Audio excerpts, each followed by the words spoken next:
पण तरी सुद्धा सांगितल्याशिवाय राहवत नाही ना.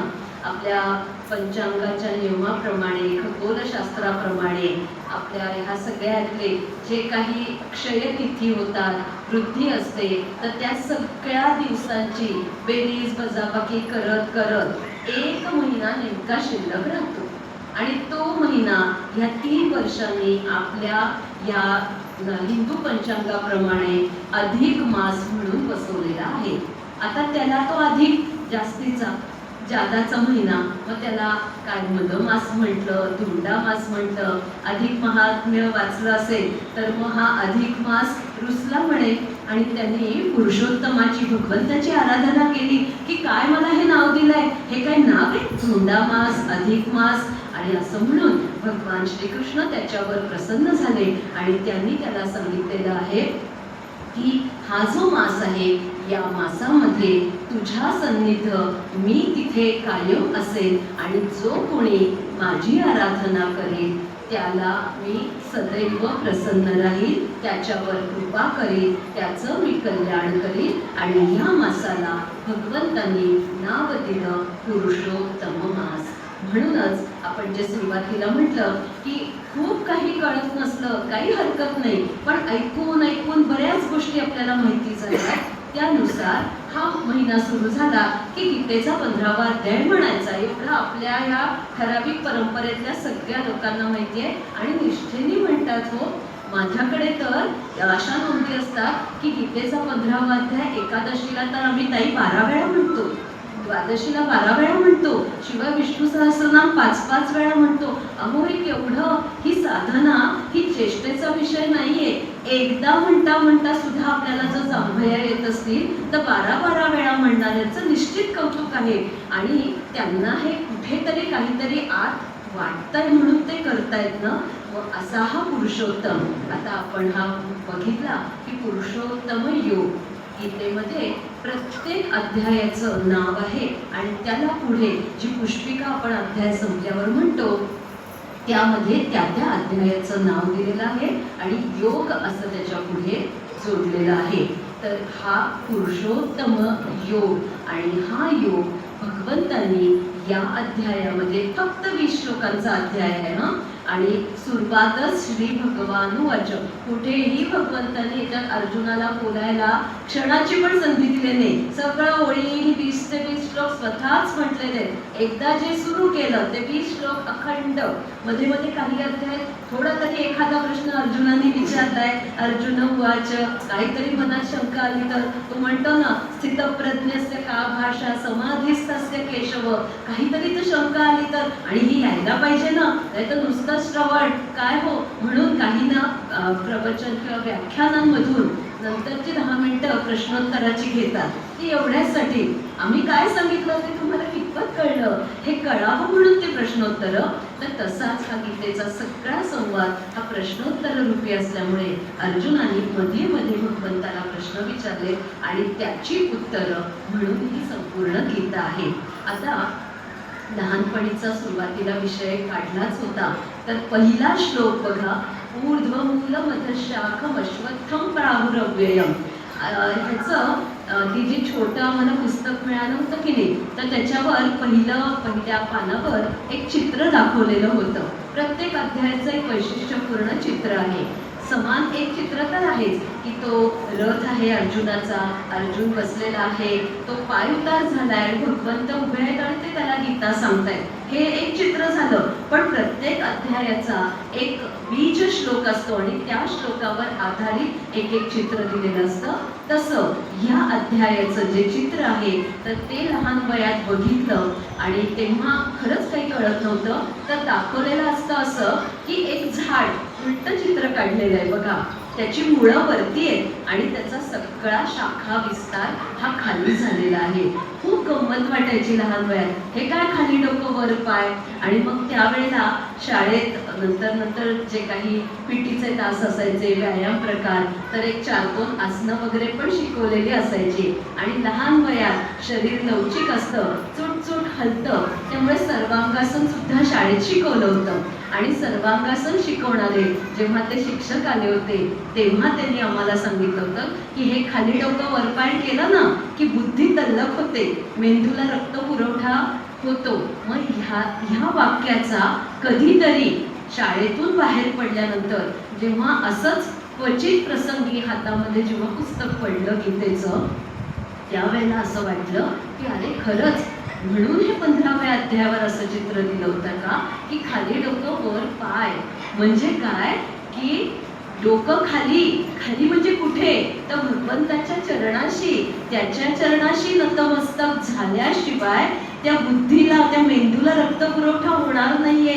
आणि तो जेव्हा रक्तपुरवठा होईल त्याच वेळेला आपल्याला या सगळ्या गोष्टींची उकल होणार आहे. हा एक अनुभव कधी घेतला तेही सांगते. जेव्हा मुलांना चिन्मय मिशनच्या किंवा अन्य स्पर्धांसाठी गीताध्याय शिकवायचे त्यावेळेला, म्हणजे किती वर्षामध्ये गॅप गेली, काय करणार, अशी गॅप घेतल्याशिवाय ना होत नाही हो सगळा अभ्यास. एकदम सगळं करू म्हटलं तर होत नसतं. प्रत्येक गोष्टीची वेळ यावी लागते. आणि आपणच म्हणतो ना की आपल्या इच्छेनुसार काहीच नाहीये, सगळं त्याच्या इच्छेनुसार आहे. त्यामुळे त्या लहानपणी ते उलट चित्र बघितलेलं, खाली डोकं वर पाय, ह्या सगळ्याचा थोडासा अर्थ हा मुलांना जेव्हा 15वा अध्याय शिकवायला घेतला त्यावेळेला लक्षात आलं की हे सगळं जाणून घ्यायचं असेल तर आपल्याला भगवंताच्या चरणाशी नतमस्तक व्हावं लागेल. आणि ते सुद्धा कसं, अनन्य भावे नतमस्तक व्हावं लागेल.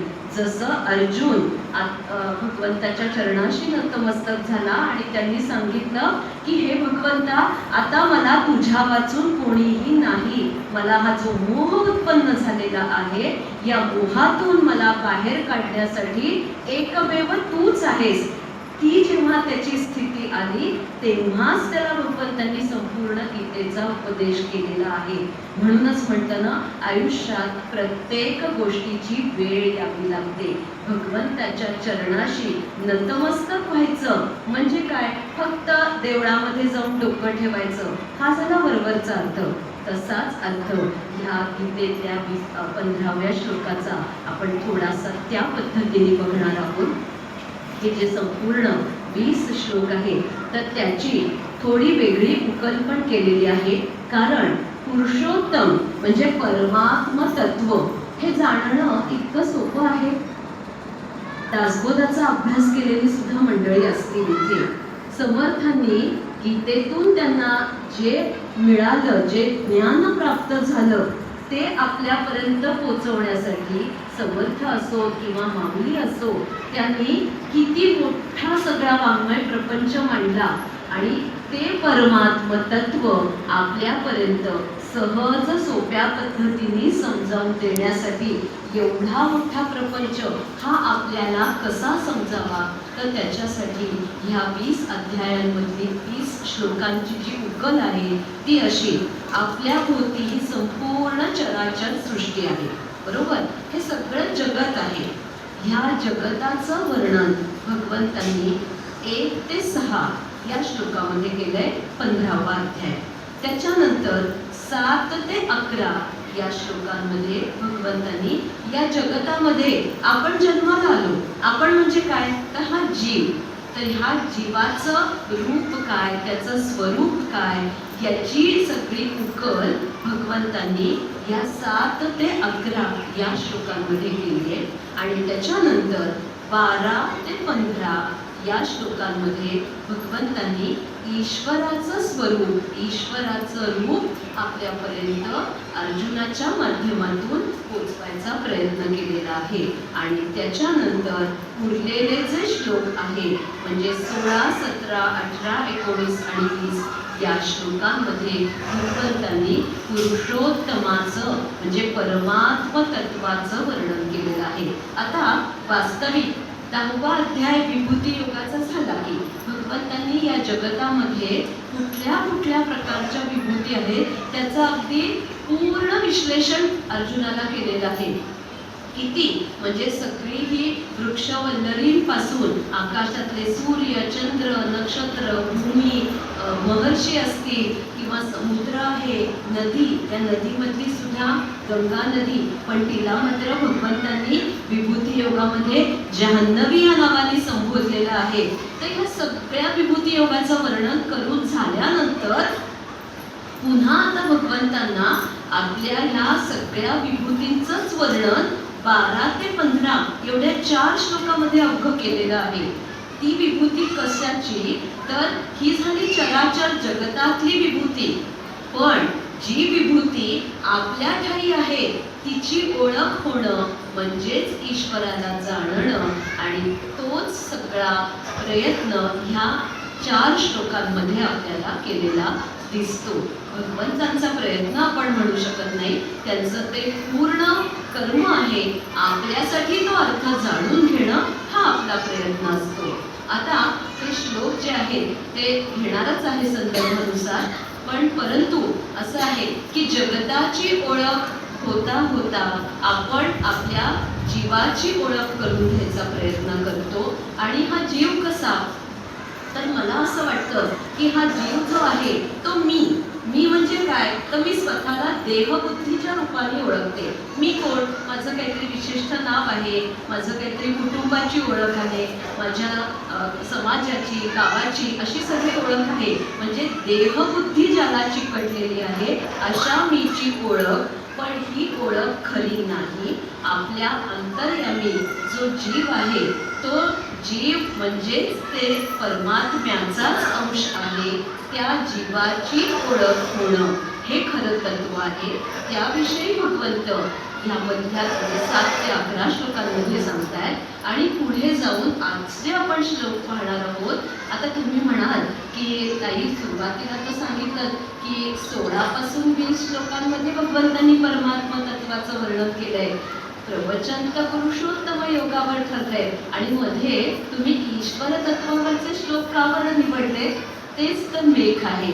कारण आपण जिथे देहबुद्धीत अडकलोय तिथे आपण ज्ञानापर्यंत जे खरं म्हणजे आत आहे, तर त्या आतल्या ज्ञानाला, आतल्या आपल्या परमात्म स्वरूपाला ओळखण्यासाठी आपल्याला सगुण उपासना दिलेली आहे. आणि सगुण उपासना म्हणजेच ईश्वराचं रूप आणि त्याचं स्वरूप जाणणं. आणि सगुण उपासना सर्वसामान्य लोकांसाठी अत्यंत महत्त्वाची असते. कारण आपल्याकडे आपली जी परंपरा आहे ना, आपण काय म्हणतो, बाप दाखव नाही तर श्राद्ध कर, इतके रोखठोक व्यवहार करणारे आम्ही हो. आता मॅथ्समध्ये सुद्धा प्रूफ्स किंवा थेरम्स सोडवायचे तर त्याचं तुम्हाला प्रूफ द्यावंच लागतं, त्याच्याशिवाय तो थेरम कम्प्लीट होत नाही. म्हणजे प्रत्येक गोष्टीला आपल्याला प्रूफ द्यावं लागतं. मग हा भगवंत या चराचर सृष्टीमध्ये अस्तित्वात आहे हे कसं, सगळ्यातल्या सगळ्या अतिसामान्यातल्या सामान्य बुद्धीच्या सुद्धा जीवाला कळावं म्हणून हे सगुण रूप आपल्या समोर या ऋषीमुनींनी, साधू संतांनी जे कल्पून आपल्या समोर ठेवलंय ते अत्यंत महत्त्वाचं आहे. आणि त्याचीच ओळख भगवंत आपल्याला करून देत आहेत. कारण सगुण रूपाची ओळख करून घेतल्याशिवाय तुम्ही निर्गुण रूपापर्यंत पोहोचूच शकत नाही. एकदम जा आणि मोठी म्हणजे डायरेक्ट PhDचा पेपर सोडव म्हटलं तर जमेल का? हो नाही ना. म्हणजे काही जण करतात, पहिली दुसरी स्किप करतात, डायरेक्ट चौथीला वगैरे परीक्षेला बसतात, पण ते खूप 1000 लाखात वगैरे एखादी केस असते. पण सर्वसामान्य आपण आपल्या छोट्या पिल्लाला आधी बालवाडीतच घालतो की नाही, एक एक टप्पा करत करत तो पुढे. आणि पुढचं शिक्षण, एक पहिली पदवी प्राप्त झाल्यानंतर पुढचं शिक्षण हे आपण त्याच्यासाठी ऐच्छिक ठेवलेलं असतं. कारण प्रत्येकाच्या कर्माची, बुद्धीची झेप वेगळी वेगळी असते. तर अशा रीतीनं आता हे सगुण तत्व आपल्याला जाणून घ्यायचंय. आणि मगाशी मी जो विभूती तत्वाचा उल्लेख केला, ही विभूती भगवंत अर्जुनाला सांगतायत ही आपल्या ठाई आहे, तुझ्या ठाई आहे, तर ती ओळखायला शिक. ती ओळखणं म्हणजेच ईश्वर तत्वाला जाणणं. आणि ईश्वर तत्वाला पूर्ण रूपाने तू समजून घेशील तेव्हाच तुझा प्रवास हा त्या परमात्म तत्वापर्यंत किंवा पुरुषोत्तमापर्यंत होणार आहे. आणि हे पुरुषोत्तम तत्व म्हणजे साक्षात मी म्हणजे भगवंत आहेत असं ते अर्जुनाला सांगतायत. आता याच्यासाठी 12वा श्लोक बघा. श्लोक असा आहे, यदादित्यगतं तेजो जगद्भासयतेऽखिलम् यच्चंद्रमसि यच्चाग्नौ तत्तेजो विद्धि मामकम्. आता आदित्यानामहं विष्णुर नक्षत्राणामहं शशी, हे सगळे विभूती योगातले दाखले तर भगवंतांनी दिले. आणि मग परत त्याचाच थोडासा संदर्भ पुढच्या पानावर चालू कंटिन्यू करावं लागतं की नाही. तसं ह्या श्लोकामध्ये भगवंतांनी सांगितलंय की आदित्य, तेज आणि चंद्र हे तीन ह्या पृथ्वी तलावर आहेत आणि ही सगळी तेजाची रूप आहेत. ही सगळी अर्थातच भगवंताची विभूती आहे, पण त्यांना तू जाणायला पाहिजेस. आता जाणायला पाहिजे म्हणजे नेमकं काय करायचं. आदित्य म्हणजे सूर्य. ह्या सूर्य हा तर आपण त्याला सुद्धा सूर्यनारायण म्हणतो. का हो? कारण कर्मयोगाचा जेव्हा जेव्हा विषय निघतो की नाही, तेव्हा पहिलं उदाहरण सूर्याचं दिलं जातं. निष्काम कर्मयोग करणारा तो सूर्यनारायण. आणि ह्या सूर्यनारायणाला याच्यासाठी जाणायचं की त्याच्या ठाई भगवंताची विभूती तर आहेच, पण हा सूर्य आपल्या ठाई बसतो. कसा? कारण सूर्याचा प्रकाश थेट आपण घेत असतो. जरा जरी तो सूर्यप्रकाश कमी पडला की लगेच व्हिटॅमिन डी ची डेफिशियन्सी, आणि आता तर ते खूपच वाढत चाललंय. म्हणजे थेट त्याचं आपल्या शरीरामध्ये प्रवेश असतो. आणि सगळ्यांना माहिती आहे की सूर्यनारायणाला आपल्याकडे अर्घ्य देण्याची पद्धत आहे. छोट्या छोट्या गोष्टी बघा, आपल्या ज्या परंपरा मांडलेल्या आहेत, पूर्वापार चालत आलेल्या आहेत, तर त्या सगळ्या परंपरा याचसाठी आहेत की तुम्हाला एकदम मोठा घास दिला तर तो तोंडामध्ये एकतर मावणार नाही, आणि कोंबला तर तो चावून खाणं गिळणं सगळंच अशक्य होईल. छोट्या छोट्या गोष्टी. मग आपण घरात बघतो की वडील आपले किंवा आजोबा लहानपणी बघितलेलं असतं की सूर्यनारायणाला पाणी देतात. आता हाही चेष्टेचा विषय असतो की आकाशात तो कुठे दूर सूर्यनारायण, आणि तुम्ही त्याला इथे असं असं पाणी देताय, पोचणार आहे का ते सूर्यापर्यंत? ह्या चेष्टेकडे खरं सांगू का दुर्लक्ष करावं.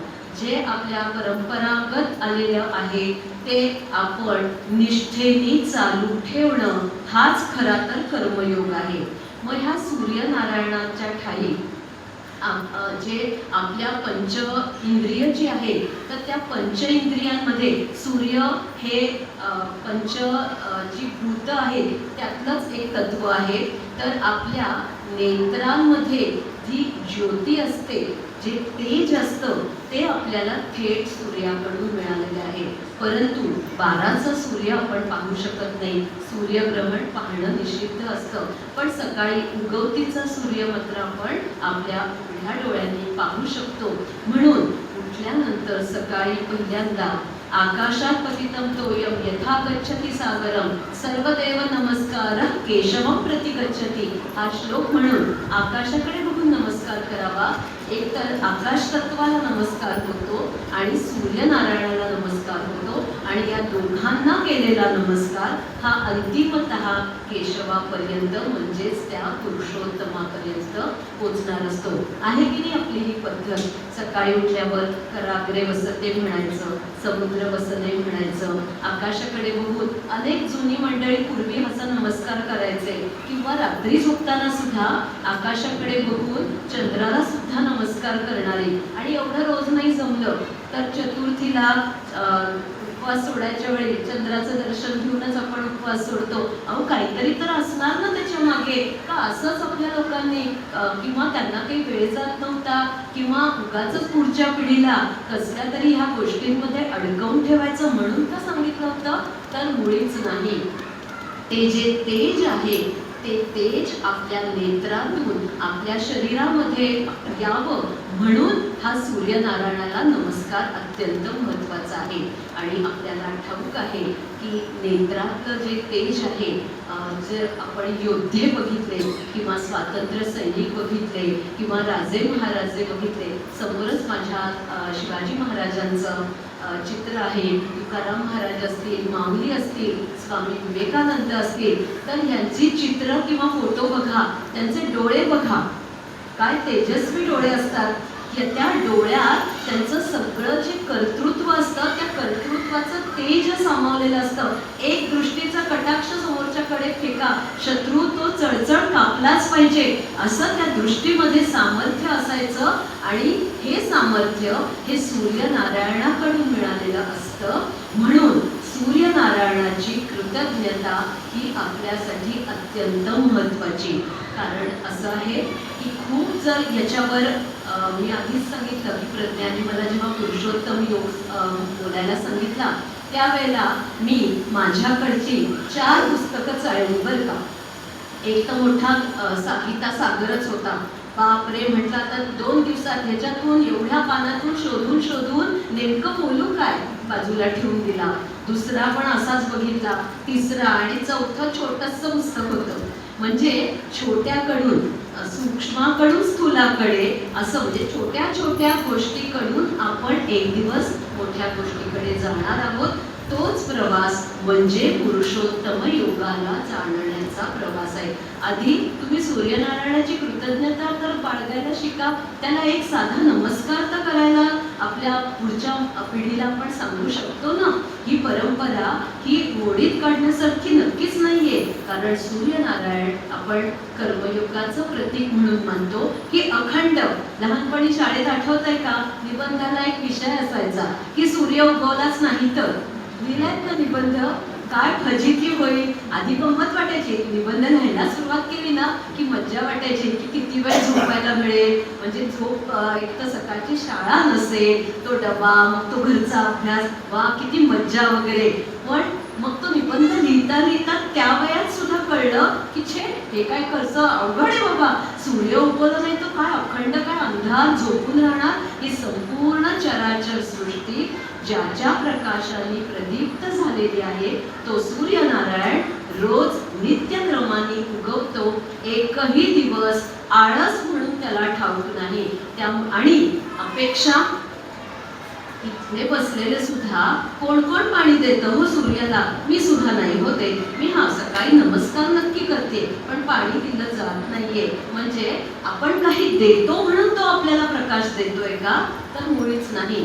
तो त्याचं कर्म निष्ठेने करतोय. आणि कर्म कसं करावं याचा आदर्श म्हणून सूर्यनारायणाला आपण नमस्कार केला पाहिजे. आणि ही सगळी चराचर सृष्टी ज्या डोळ्यांनी आपण पाहू शकतो, खरोखर भगवंतांनी आपल्याला एक वेळ ना बाकीच्या गोष्टी आपण म्हणतो थोड्याशा कमी जास्त दिल्या तरी चालतील, रूप सुद्धा, बाकी बुद्धी सुद्धा, पण डोळे नसतील तर त्या व्यक्तीचं आयुष्य हे किती कठीण असतं ह्याची आपल्याला जाणीव आहे. मग भगवंताप्रती ही कृतज्ञता सूर्यनारायणाला नमस्कार करून अवश्य आपण पाळलीच पाहिजे. त्याच्यानंतर यदादित्यगतं तेजो जगत भासयते खिलम यच्चंद्रमसि यच्चाग्नौ तत्तेजो विद्धि मामकम. पुढचं चंद्र. आपल्याला माहिती आहे की चंद्र हा पृथ्वीचा उपग्रह आहे. भूगोलात शिकलो, पण अध्यात्माची थोडीशी वेगळी आहे. आणि ज्योतिष्य ग्रह कुंडलीनुसार तर अजूनच सगळं वेगळं आहे. आपल्याला असं वाटतंय की हा चंद्र हा परप्रकाशित आहे, म्हणजे सूर्याकडून त्याला जो प्रकाश मिळतोय तोच तो आपल्याला देतोय. पण त्याच्यामध्ये त्याचं काही ॲडिशन आहे की नाही? सूर्याकडून एवढा प्रचंड दाहक, इतका प्रखर आलेला प्रकाश हा चंद्र किती शीतला करून आपल्यापर्यंत पोहोचवतोय. तो तसाच्या तसा त्यांनी रात्री पण पोहोचवला असता तर आपली किती अवघड अवस्था झाली असती. आत्ताचे हे दिवस आपण कधी एकदा सूर्यास्त होईल आणि हळूहळू जरा संध्याकाळची शीतलता येईल म्हणून दिवसभर वाट बघत असतो. अंगाची लाही लाही होतीये AC मध्ये बसून सुद्धा. म्हणजे चंद्राचं येणं, त्याचं उगवणं हे किती महत्त्वाचं आहे. आणि चंद्राचा जो कर्मयोग आहे तो किती वेगळ्या प्रकारचा आहे हे आपल्या लक्षात आलं असेल की जसंच्या तसं असं आलं आणि असं पुढे ढकललं. व्हॉट्सअपवर आपण सध्या तेच करतो. आली पोस्ट की घाई घाईनी ग्रुप बघायचा नाही, कुठे पाठवलंय बघायचं नाही, त्या ग्रुपवर आधी कोणी पाठवलंय का, एवढे कष्ट कोण घेणार, मला आलं की मी आधी पाठवून मोकळा. असं चंद्राने केलं असतं तर जसाच्या जसा त्याला सूर्याकडून प्रकाश जी त्याला दाहकतात त्याला, म्हणजे तो त्यांनी किती वेगळ्या प्रकारचं सहन केलंय. सहनशीलता हा एक वेगळा गुण मला असं वाटतं की चंद्र चंद्राकडून आपल्याला शिकायला पाहिजे. ह्या संपूर्ण आयुष्यामध्ये कर्म तर आपल्याला करायचंच आहे, कारण आपल्याला कर्मयोगात सांगितल्याप्रमाणे एक क्षण सुद्धा आपलं आयुष्य हे कर्मा वाचून जात नाही. ठरवलेली आणि न ठरवलेली, आणि ज्याला आपण रिफ्लेक्स ॲक्शन म्हणतो, प्रतिक्षिप्त क्रिया, डोळ्याच्या पापडीची उघडझाप होणं, किंवा आत्ता बोलत असताना सुद्धा मगाशी पिऊन आलेल्या चहाचं सुद्धा पचन माझ्या पोटामध्ये चालूच आहे, तुमच्याही चालू आहे. किती सहजगत्या चालू आहे ना, काही त्याला वेगळं आपल्याला लक्ष द्यावं लागत नाही. ह्या सगळ्या क्रिया अंतर्गत आपल्या सुद्धा घडत आहेत, हे सुद्धा आपल्या शरीराचं कर्म चालू आहे. आणि चंद्राचं जे कर्म आहे ते मला असं वाटतं की वेगळ्या दृष्टीने जर बघितलं तर सहनशीलता, सूर्याकडून आलेली दाहकता, प्रखरता, इतकी सौम्य, इतकी शीतल आणि इतकी अशी आल्हाददायी, अगदी हवीशी. चंद्राच्या चांदण्याला ज्योत्स्ना असं म्हणतात. इतकं ते हवंसं असं शीतल चांदणं हा चंद्र आपल्याला देतोय. मग या चंद्राप्रती सुद्धा कृतज्ञता हवीच ना. आणि हा चंद्र हा मनाचा कारक आहे. म्हणजे पंचेंद्रिय, त्याचे पंचकर्म, ह्याच्या व्यतिरिक्त मन, बुद्धी आणि अहंकार हे जे 3 महत्वाचे भाग आहेत, त्यातला मनाचा कारक हा चंद्र आहे. आणि तो तितकाच जास्त महत्वाचा आहे, कारण बऱ्याच गोष्टी मी मनाने ठरवल्या तरच त्या पार पडतात. शरीर देतं साथ, पाय ओढत का होईना वेळ लागेल, अर्धा तासाचं काम मी 1 तासात करेन, पण मनाचं जर माझी शक्ती संपली, मनाचं जर निष्ठा संपली, निश्चय संपला, मनाची सुद्धा एक सुप्त इच्छा असते बघा की मला करायचंय. प्रज्ञाचा निरोप आलाय, आज 6 वाजता माऊली विठ्ठल मंदिरात प्रवचनाचा निरोप अगदी अगत्याने पाठवलाय, मग मी जायला पाहिजे ना. भले मला पाय दुखतायत, घरी काहीतरी काम आहे, खूप गोष्टी आहेत, अधिक महिना चालू आहे, काही नाही तर मेहुण म्हणून जेवायला जायचंच आहे की 7:30 नंतर पण सगळी मेहुणं अगदी आरामात जेवायला जाऊ शकतात, किंवा दुपारी पुरणपोळीचं जेवण करून पण मेहुणं आलेलीच असतील. मनाची शक्ती, कुठलंही कार्य पार पडण्यासाठी ही शक्ती खूप महत्वाची आहे, आणि ही आपल्याला ह्या चंद्राकडून प्राप्त झालेली आहे. अहो, मोठमोठे हे सगळे आत्ता आपण जी नावं घेतली, आपला राजे महाराजे आहेत, किंवा आज आपला भारत देश ज्यांच्यामुळे आपण हे स्वातंत्र्य उपभोगतोय, ते सगळे क्रांतिकारक आणि हे सगळे देशभक्त यांच्या मनाची काय प्रचंड ताकद होती. म्हणजे अशक्य 150 वर्ष राज्य चालू होतं, अशक्य, सगळेजण सुप्त निद्रिस्त झालेली होती भारतीय जनता. कुणाला असं उन्मेषून वाटतच नव्हतं की स्वातंत्र्य आपल्याला मिळवायला पाहिजे. त्रास होतोय, पण ते मिळवण्यासाठी जिद्दीने धडपडून काहीतरी करायला पाहिजे, याच्यासाठी आधी उचल खाल्ली आहे ती अशा काही महाथोर व्यक्तींच्या मनाने. आणि म्हणून चंद्र हा मनाचा कारक आहे, त्याची करुणा किंवा त्याच्या प्रति कृतज्ञता ही अत्यंत महत्वाची. आणि तो जसा मनाचा कारक आहे, तशी मनाची चंचलता किंवा अस्थिरता, ज्यामुळे मनोविकार आपल्याला जडतात, त्याच्यासाठी ते होऊ नये. बुद्धी आपली स्थिर राहावी, मन शांत स्थिर राहावं. जे मनाने आपण ठरवलंय ते पार पाडण्यासाठी सुद्धा पुन्हा मनाची शक्ती अधिक असावी. म्हणून ह्या चंद्राची कृपा आपल्याला अत्यंत महत्वाची. हे सगळं व्यावहारिक आहे. म्हणजे जसं मी म्हटलं की खूप गमन, मी पहिला जो रेफरन्स बुक पाहिलं गीता सागर, नको म्हटलं एवढं सगळं अवघड सांगून पुरणपोळीचं दुपारचं मेहुण म्हणून जेवून झालेल्या मंडळींना असं वाटावं काय बाबा, त्यापेक्षा घरीच एक डुलकी अजून काढून जरा उशिरा 5 वाजता चहा पिऊन आराम बाहेर बागेत फिरून आलो असते तर नको.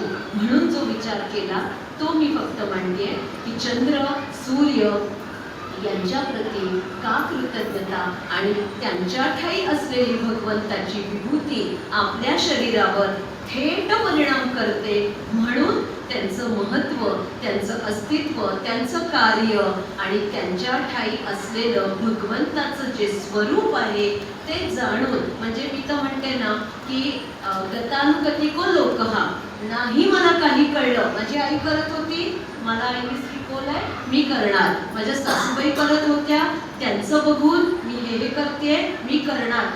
एवढं म्हणजे याच्यासाठी सुद्धा मनाची निष्ठा महत्वाची. बाकी सगळ्या गोष्टी सोडा. अहो इतके वर्ष वारकरी परंपरा कशामुळे चालू आहे? त्या वारकऱ्यांची ना मनाची शक्ती दांडगी असते बघा. कितीतरी प्रतिकूल परिस्थितीला सामोरे जात इतके वर्ष निष्ठेने वारीची परंपरा अनेक घराणी, केवळ आमच्या घराण्यात परंपरा आहे म्हणून वारी करतात. मी आत्ता जसा उल्लेख केला मानसवारीचं जेव्हा, तेव्हा आळंदी संस्थानचे कमिटीचे जे प्रमुख आहेत डॉक्टर भावार्थ रामचंद्र देखणे, त्यांची पण मुलाखत घेण्याचा मला योग आला. त्यावेळेला वारीतल्या अनेक वेगळ्या वेगळ्या गोष्टी कळल्या आणि इतकं नवल वाटलं. एक उदाहरण म्हणून सांगते.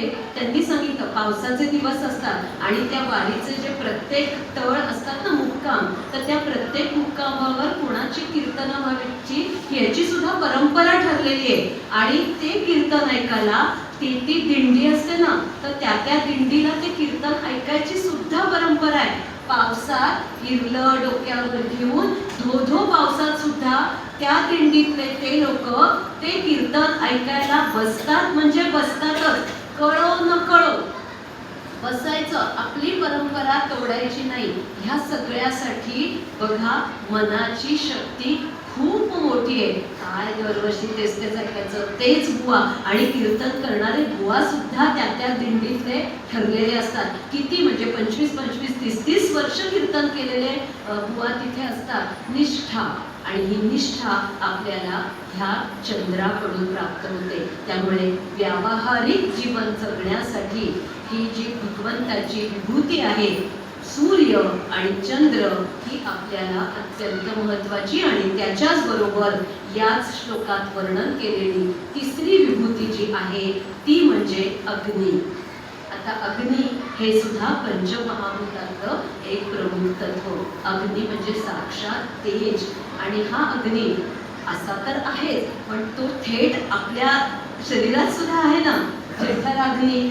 आणि त्याचा प्रकोप झाला की मग 4चा चहा नाही मिळाला तर सदाशिव पेठेतल्या लोकांची डोकी उडायला लागतात. इतका प्रकोप. म्हणजे आता अक्षरशः की 3:45 वाजता घरातल्या बायकांची जेवणं होऊन त्या बिचाऱ्या मागचं आवरत असतात, पण 4 वाजता मामांजींना चहा लागतो म्हणजे लागतो. ते पातेलं आधणाचं गॅसवर चढलंच पाहिजे, हे बघितलेलं आहे. कारण तो जठराग्नी, तो प्रकोप पावतो ना, आणि मग पुढच्या परिणामांना कोण तोंड देणार? त्यापेक्षा एकदा तो चहाचा कप घ्या आणि ठेवा नेऊन त्यांच्या समोर. त्यांचा तो प्रकोप, त्यांचा तो अग्नी शांत करा.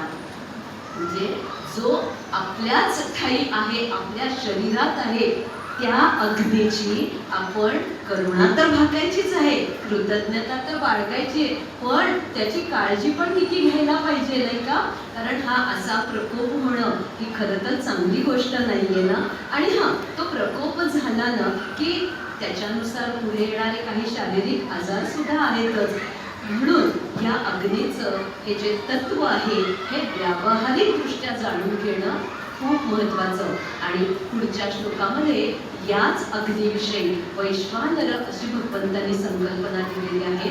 आपल्या शरीरामध्ये अन्न काय खायचं हे मी ठरवू शकते, बरोबर. मी कशा प्रकारचा स्वयंपाक करायचा, एकादशी आहे, अधिक मास आहे, चातुर्मास आहे, कांदा लसूण वर्ज, सगळं सगळं सगळं ठीक. पण ते अन्न खाल्ल्यानंतर, म्हणजे अगदी बेड रिडन पेशंट असला तर त्याला नळीतून जे काही लिक्विड दिलं जातं, तर ते दिल्यानंतर सुद्धा त्याचं पचन कुणाच्या मदतीने होतं? तर ह्या वैश्वानर आपल्या जठरामध्ये जो अग्नी आहे त्याच्याच साह्याने. आणि हा अग्नी त्याच्यामध्ये भगवंतांनी त्या श्लोकात म्हटलंय की 4 प्रकारचे अन्न तो त्याचं पचन करतो. आणि हे सगळं करणारा साक्षात भगवंत आहे. कारण अन्न काय स्वरूपाचं खायचं, गरम गार, बाहेरून मागवलेलं का घरी केलेलं, हे सगळं मी निर्णय घेऊ शकते. पण एकदा घास खाऊन पोट गेला मग माझं काहीच चालत नाही. त्या अन्नाचं पचन होण्यासाठी एकमेव तो म्हणजे भगवंत. आणि म्हणूनच आपण भोजनापूर्वी सुद्धा किती छोटीशी परंपरा, आपण कजनी कवळ गीता म्हणतो किंवा अनेक असे काही श्लोक म्हणतो. हे सगळे कशासाठी? तर त्या भगवंताचं स्मरण करायचं आहे की बाबा रे घास घेतोय. म्हणजे अनेक असे भक्त असतात तर ते भगवंताला आवाहन करतात की ये नारायणा, ये पांडुरंगा, ये बैस जेवायला, असं म्हणून की तोच आता जेवणार आहे असं समजून ते स्वतःचं भोजन करत असतात. कारण अन्नाचं पचन, आता मी उल्लेख केला की 4 प्रकारचं अन्न असतं. एक म्हणजे भक्ष्य, म्हणजे जे चावून खातो, म्हणजे आपलं पोळी भाजी भात चावून चावून खावं लागतं. त्याच्यानंतर जे आहे ते आपण लिक्विड स्वरूपाचं जे गिळतो ते. आणि तिसरं म्हणजे लेह्य, म्हणजे चाटून खातो. श्रीखंड चालू आहे ना सध्या, तर ते चाटूनच खावं लागतं. आणि शोष्य म्हणजे चोष्य म्हणजे चोखून खाण्याचं. ऊस वगैरे हे असे काही पदार्थ होतात किंवा छोटे रायवळचे आंबे हे चोखून खावे लागतात. म्हणजे किती वेगळी वेगळी आपल्याकडे. आणि ही सगळी परंपरा ना, मला तरी असं वाटतं, मी काय परदेशात गेले नाही, तिकडचा मला वैयक्तिक अनुभव नाही, पण जेवढी ही अन्नाविषयीची सुंदर कल्पना आहे ही आपल्या भारतभूमीतच आहे.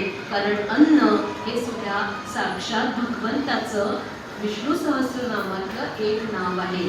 अन्नमन्नाद एवच, की अन्न हे त्याचं स्मरण करून त्याच्या संस्कारांनी युक्त असलेलं अन्न खाल्लं तर आपण असं म्हणतो ना की खाल्लेलं अन्न अंगी तरी लागायला पाहिजे. नाहीतर एवढं खा खातोय भस्म्या झाल्यासारखं आणि अंग असं. म्हणजे खाल्लेलं अन्न पचणं, अंगी लागणं हे माझ्या हातात नाही. तर ती शक्ती, ते कार्य कोण करतंय? तर साक्षात भगवंत अग्निरूपाने त्याच्या विभूतीच्या माध्यमातून आपल्या शरीरामध्ये करताय. म्हणजे ही आपली जशी म्हणजे बायोलॉजिकली ज्या ज्या सिस्टीम आहे तशी डायजेस्टिव्ह सिस्टीम आहे किंवा या सगळ्या जे डायजेस्टिव्ह म्हणजे अन्न पचन करणारे हे जे काही रस असतात तर त्याला मदत करणाऱ्या एंडोक्राईन ग्लँड्स असतात. तर ह्या सगळ्यांवर कंट्रोल ठेवणारी शक्ती ही त्या भगवंताची आहे.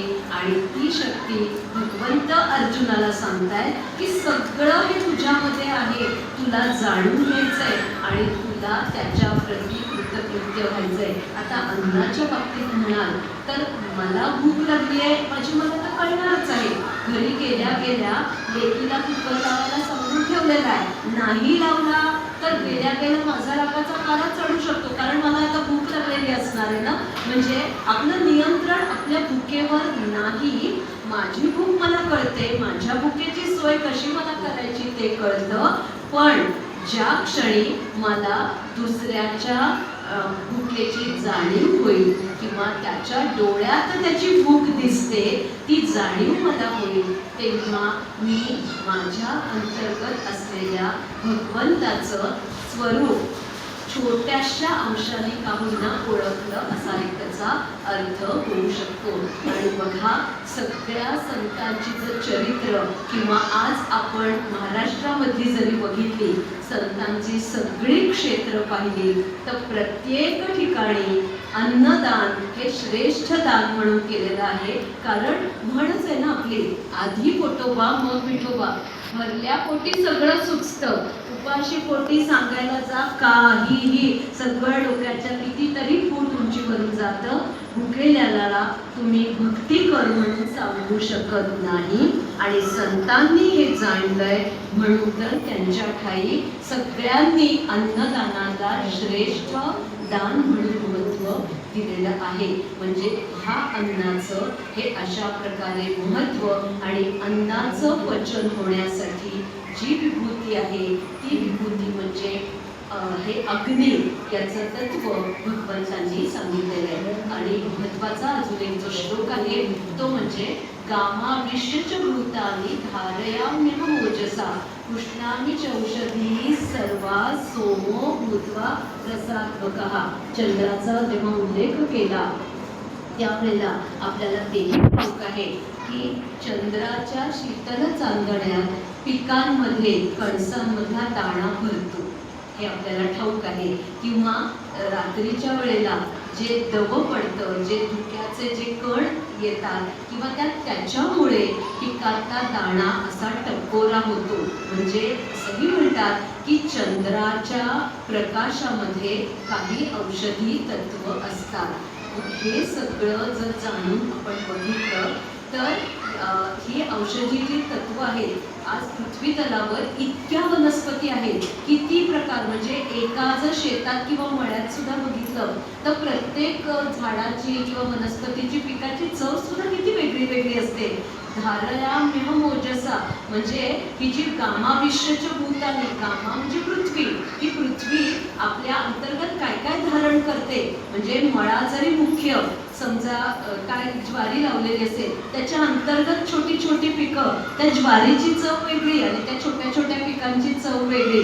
एकाच जमिनीतून सगळी येतात, प्रत्येकाची चव वेगळी. हे सुद्धा त्याच्या ठायी असलेलं विभूती तत्व आहे. आणि हे कोण करू शकतं? तो एकच शेतकरी, त्याचा एकच तो एवढा एक चौकोनी मळा, तेच पाणी तेच खत तो त्याच्या जमिनीला देणार. पण अंतर्गत पीक वेगळं, त्याची चव वेगळी, त्याची क्वालिटी वेगळी, त्याची उपयुक्तता वेगळी, सगळं वेगळं. मग हे सगळं कशाच्या माध्यमातून? कारण तिथे भगवंताचं साक्षात अस्तित्व आहे. म्हणजे किती प्रकारे व्यावहारिक दृष्ट्या सुद्धा आपण भगवंताला जाणून घेणं हे खूप महत्त्वाचं आहे. आणि म्हणूनच शेतकरी राजा सुद्धा सगुण रूपात त्याच्या काळ्या आईची पूजा करतो. ही काळी आई, तिला तो साक्षात लक्ष्मी स्वरूपात मानतो. आणि आपली ना आई जशी आपल्याला जवळची, तशी ह्या शेतकऱ्याला त्याची ही जमीन ही खूप महत्त्वाची असते. कारण जमिनीचे सुद्धा कसदार आणि ती निकस म्हणजे दोन प्रकार पण असतात. पण तो कष्टाने त्याच्यामध्ये मळे फुलवत असतो. आणि ह्या मळ्यात मी जो घाम गाळलेला आहे त्याच्यातून चांगलं पीक येऊ दे म्हणून तो त्या काळ्या आईला विनवतो. म्हणजे हाच सगुण रूपाचं हीच तर वृत्ती झाली ना. अशा अनेक छोट्या छोट्या गोष्टीतून आपल्याला आपल्या परंपरांनी सगुण रूपाची पूजा महत्त्वाची सांगितलेली आहे. आणि आता महत्त्वाचा जो श्लोक, सर्वस्य चाहं हृदि सन्निविष्टं मत्तस्मृतिर्ज्ञानमपोह नैच, हा जो श्लोक आहे याच्यामध्ये भगवंतांनी सांगितलंय की या संपूर्ण जे वेद आहे त्याच्या झाडाची, वृक्षाची जी कल्पना सुरुवातीला सांगितली की नाही, तर त्याची मुळं ही आकाशात आहेत आणि झाडाचा विस्तार हा या पृथ्वी तलावर झालेला आहे. आणि हा वृक्ष अश्वत्थ वृक्ष आहे. आणि ह्याचं जर हा विस्तार आपण बघितला तर हा विस्तार जो आहे तर त्यात ते साक्षात वेदरूपी त्याच्या शाखा आहेत. ह्या वेदांचं जे सगळं सार आहे ते सार म्हणजे हा पुरुषोत्तम युगाचा अध्याय आणि त्यातला हा श्लोक महत्त्वाचा.